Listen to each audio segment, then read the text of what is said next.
আসসালামু আলাইকুম প্রিয় দর্শক, আপনাদেরকে শুভেচ্ছা সহ আমন্ত্রণ জানাচ্ছি বাংলাভিউ সংবাদে। সাথে আছে আমি রফিকুল ইসলাম কামাল। প্রথমেই শিরোনাম। যোগ্যরা কখনোই বেকার থাকে না, নিজেদের যোগ্যতায় তারা কাজ তৈরি করে নেয়। সাবিতে নবীনবরণ অনুষ্ঠানে বলেছেন পরিবেশ মন্ত্রী শাহাবুদ্দিন। সিলেটে গর্ত করে অবৈধভাবে পাথর উত্তোলনের সময় মাটি চাপায় ফের এক শ্রমিকের মৃত্যু। 1 মাসে প্রাণ হারালেন 5 জন। ঢাকা উত্তর সিটি কর্পোরেশন নির্বাচনে কাউন্সিলর পদে হেরে গেছেন আলোচিত প্রার্থী সিলেটের ডেইজি সারোয়ার। আকস্মিক অগ্নিকাণ্ড থেকে জানমাল রক্ষায় সিলেট উইমেন্স মেডিকেল কলেজ হাসপাতালে অগ্নিমহড়া। সিলেটে র্যালি আর শোভাযাত্রায় জাতীয় নিরাপদ খাদ্য দিবস পালিত। সিলেটে ভাষার মাস ফেব্রুয়ারিতে 17 দিনব্যাপী নাট্য প্রদর্শনী শুরু। ইংরেজি ভাষা শেখার সহজতম পদ্ধতি FM মেথডর 35তম প্রতিষ্ঠা বার্ষিকী পালিত। এতক্ষণ শুনছিলেন শিরোনাম, এবার বিস্তারিত। যোগ্যরা কখনোই বেকার থাকে না বলে মন্তব্য করেছেন পরিবেশ, বন ও জলবায়ু পরিবর্তন মন্ত্রী মোহাম্মদ শাহাবুদ্দিন। বিশ্ববিদ্যালয়ের শিক্ষার্থীদের লক্ষ্য স্থির করে তা অর্জনের জন্য সামনে এগিয়ে যাওয়ার আহ্বান জানিয়েছেন তিনি।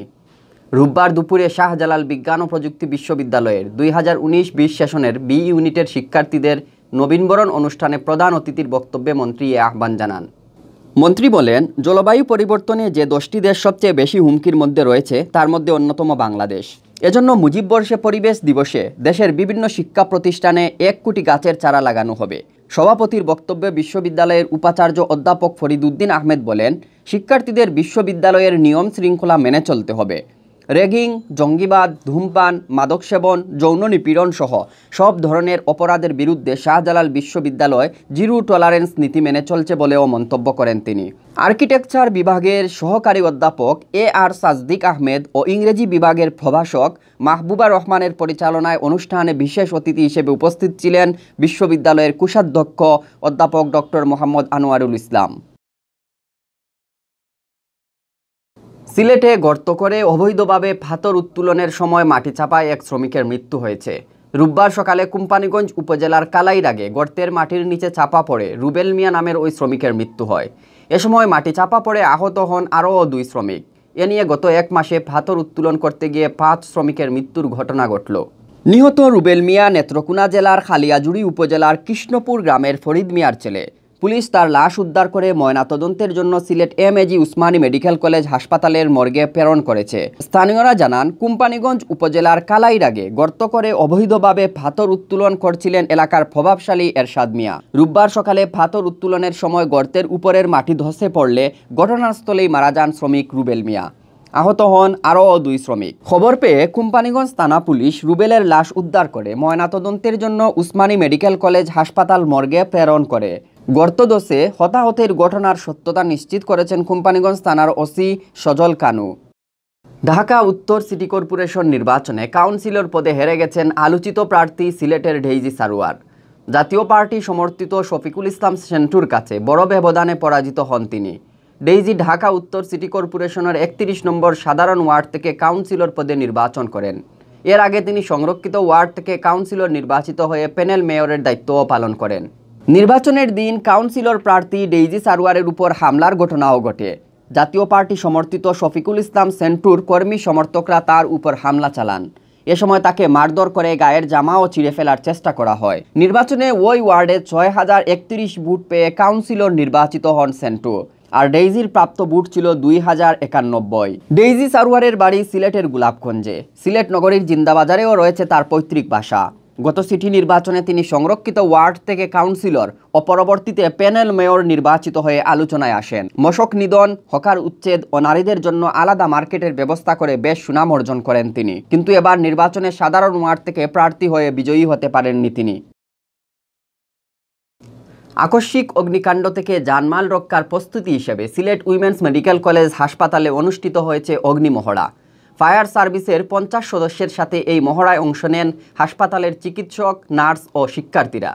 অগ্নিকাণ্ডের ঘটনা ঘটলে হাসপাতাল থেকে কিভাবে রোগী ও দর্শনার্থীদের নিরাপদে উদ্ধার করতে হবে, মহড়ায় অংশগ্রহণকারীদের সেই কৌশল হাতে কলমে শিখিয়ে দেন ফায়ার সার্ভিসের কর্মীরা। অগ্নি দুর্ঘটনা ও ক্ষয়ক্ষতি রোধের লক্ষ্যে রোববার সিলেট উইমেন্স মেডিকেল কলেজ হাসপাতালে অনুষ্ঠিত হয় এই মহড়া।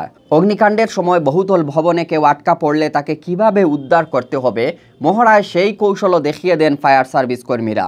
মহড়ায় অংশগ্রহণকারীদের অগ্নি নির্বাপন ও জানমাল রক্ষার নানা কৌশল দেখিয়ে দেন সিলেট ফায়ার সার্ভিসের উপপরিচালক কুবাল আলী সরকার, জাবেদ হোসেন মোহাম্মদ তারেক ও senior station officer SM Humayun Karnain. হাসপাতাল ব্যবস্থাপনা কমিটির পক্ষে মহড়ায় উপস্থিত ছিলেন ব্যবস্থাপনা পরিচালক ওয়েস আহমদ চৌধুরী, ভাইস চেয়ারম্যান ফখরুল ইসলাম, নির্বাহী পরিচালক ইমদাদ হুসেইন চৌধুরী, নুরুল ইসলাম খান ও মুস্তাক আহমদ চৌধুরী। সবাই মিলে হাত মিলাই, নিরাপদ খাদ্য নিশ্চিত চাই স্লোগান নিয়ে সিলেটে পালিত হয়েছে জাতীয় নিরাপদ খাদ্য দিবস 2020। দিবসটি উপলক্ষে রোববার সিলেট জেলা প্রশাসনের উদ্যোগে আয়োজন করা হয় বর্ণাঢ্য শোভাযাত্রা ও আলোচনা সভার। সকাল 10টায় জেলা প্রশাসকের কার্যালয়ের সামনে থেকে শোভাযাত্রাটি বের হয়ে বিভিন্ন সড়ক প্রদক্ষিণ করে জেলা পরিষদে গিয়ে শেষ হয়। পরে জেলা পরিষদ মিলনায়তনে অনুষ্ঠিত হয় আলোচনা সভার। অতিরিক্ত জেলা প্রশাসক আসলাম উদ্দিনের সভাপতিত্বে আলোচনা সভায় প্রধান অতিথির বক্তব্য রাখেন সিলেট জেলা প্রশাসক কাজী এমদাদুল ইসলাম। বিশেষ অতিথির বক্তব্য রাখেন খাদ্য নিয়ন্ত্রক ভারপ্রাপ্ত মনোজ কান্তি দাস চৌধুরী, সিলেট জেলা প্রেস ক্লাবের সিনিয়র সহসভাপতি মনিরুজ্জামান মনির, সিলেট কৃষি বিশ্ববিদ্যালয়ের সহকারী অধ্যাপক ফাহাদ জুবায়ের, সিলেট মহানগর পুলিশের সিনিয়র সহকারী কমিশনার নির্মলেন্দু চক্রবর্তী। প্রধান অতিথির বক্তব্যে জেলা প্রশাসক বলেন, নিরাপদ খাদ্য নিশ্চিতকরণে বর্তমান সরকার নিরলস কাজ করে যাচ্ছে। আমাদের সবাইকেও নিজ নিজ অবস্থান থেকে নিরাপদ খাদ্যের জন্য কাজ করে যেতে হবে। সিলেটে ভাষার মাস ফেব্রুয়ারিতে শুরু হয়েছে 17 দিনব্যাপী নাট্য প্রদর্শনী। কবি নজরুল অডিটোরিয়ামে শনিবার থেকে শুরু হয় এই নাট্য প্রদর্শনীর। সংস্কৃতি বিষয়ক মন্ত্রণালয়, সিলেট জেলা পরিষদ ও সিলেট সিটি কর্পোরেশনের সহযোগিতায় এ উৎসবের আয়োজন করেছে সম্মিলিত নাট্য পরিষদ। শনিবার সন্ধ্যায় নাট্য উৎসবের উদ্বোধন করেন সিলেট সিটি কর্পোরেশনের মেয়র আরিফুল হক চৌধুরী। উদ্বোধনী অনুষ্ঠানে নাটকের আগে নৃত্য পরিবেশন করেন নৃত্যালয়ের শিল্পীরা। পরে মণিপুরী থিয়েটার কমলগঞ্জের শিল্পীরা মঞ্চস্থ করেন নাটক ও মন পাহিয়া।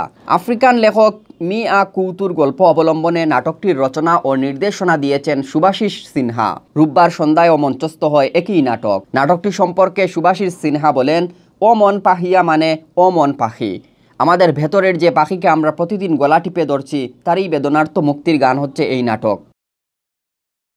ইংরেজি ভাষা শেখার সহজতম পদ্ধতি FM মেথডর 35তম প্রতিষ্ঠাবার্ষিকী পালিত হয়েছে। প্রতিষ্ঠাবার্ষিকী উপলক্ষে রোববার দুপুরে সিলেট ক্যাম্পাসে আয়োজন করা হয় আলোচনা সভা ও কেক কাটা অনুষ্ঠানের।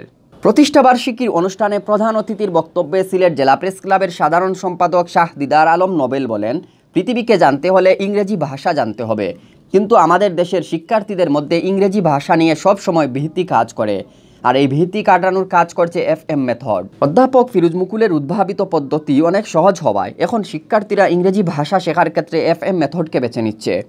FM মেথড সিলেট ক্যাম্পাসের পরিচালক অ্যাডভোকেট খালেদ হোসেন চৌধুরীর সভাপতিত্বে ও মিজান মুন্নার পরিচালনায় প্রতিষ্ঠা বার্ষিকীর অনুষ্ঠানে বিশেষ অতিথির বক্তব্য রাখেন ব্রিটিশ কাউন্সিলের সিলেট অফিস প্রধান Kafil Hossain Chowdhury, business pursuit officer Mesbauddin, Sylhet debate ফেডারেশনের সভাপতি অ্যাডভোকেট শাকি শাহ ফরিদি।